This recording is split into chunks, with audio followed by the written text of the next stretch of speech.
ka na sa tipikal na prinitos na kwaw? O kaya naman sa pikadilyong kwaw? Pwes, sa luto mo tana mo kwaw cooking contest sa Santo Domingo Albay, may man iba-iba kang putaheng mauukodan. Asin masasabi mong, wow, wow, posible palan. Kwaw sisig, mini dynamite kwaw, pininyahang kwaw filet, asin sweet and sour kwaw.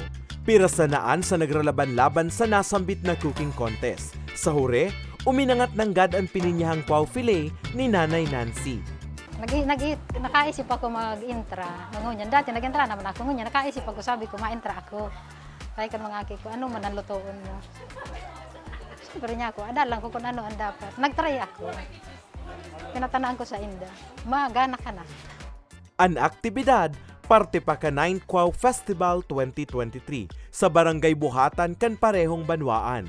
Formal ining nagbukas kasudma, Marso 21. Festival iyo po ini ang kwaw na sa ina po na piga i-introduce manungod sa pag luto po nila kang produktong Pilipinas. Dugang pakan opisyal, apwera sa Albay, pangiturogan manindang mabistuan Kwaw Festival sa bilog na nasyon.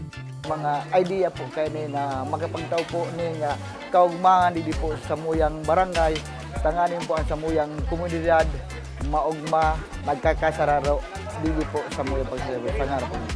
Apwera sa cooking contest, may iba pang nakalinyadang aktibidad na dapat abangan ang publiko arog kang street dance exhibition as in budol fight na bukas para sa gabos na maut makisilibrar.